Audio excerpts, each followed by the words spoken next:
Hey guys, it's Patrick with PCB Reflections here today with you. We are working on this BMW 750IL and we're getting it ready. It's been prepared for an interior coating. All the leather has been steam cleaned. There's no chemical residue. When I mean steam cleaned, it is as clean as it possibly can be. And this is a newer car. It's a year old, got a few miles on it. It was a lease turn-in.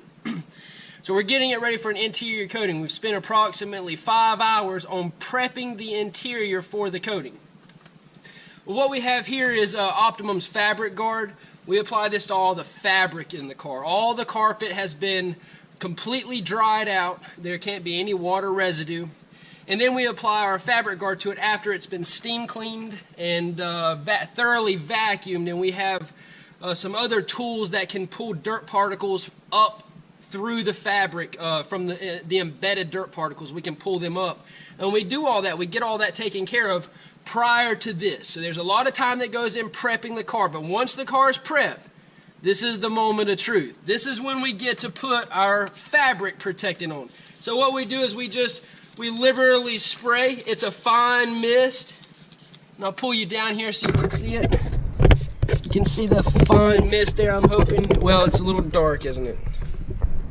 Let's see. There it is. So there's the fine mist that we were trying to capture. Oh Lord, I hope I got it. So once it's been misted down pretty thoroughly, we're doing just the floor mat. We'll lift the floor mat up and do all the carpet underneath it.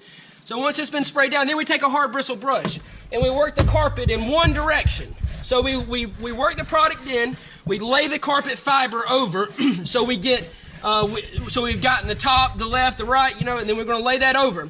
And then we're going to spray another application.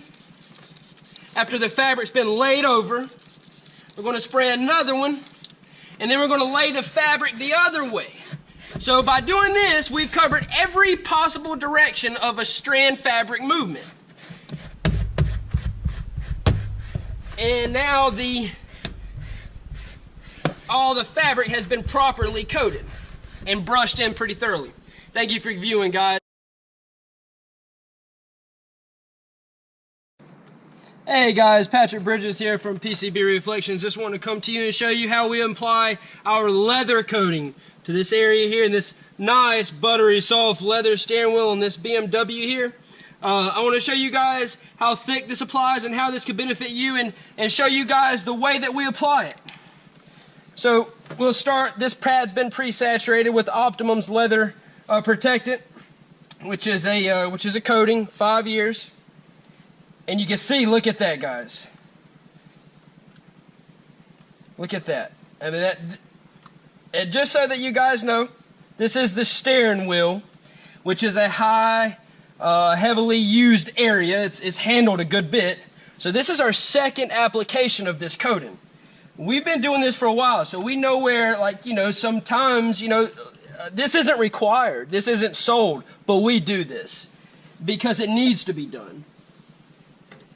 So this will give your steering wheel durability to be able to repel the oils and everything you bring in here on your hands. You notice we wear gloves. And I'll bring you guys in here. You see it looks wet, but don't worry, guys. That's why we come back with a dry towel and we wipe off the rest. And as this coating continues to cure, and it does have a cure process of about 12 hours, as this coating continues to cure, it will continue to get more and more matte finished. You may notice it has maybe not even a semi-gloss right now. Okay, it doesn't even have a gloss to it. You notice it's gone. But it will continue to get even duller. So it leaves a really nice satin finish, I guess if you want to call it. That's what it would be called in correct terminology. But it's just a very clean look. And there is a perfectly cleaned M-Series BMW steering wheel.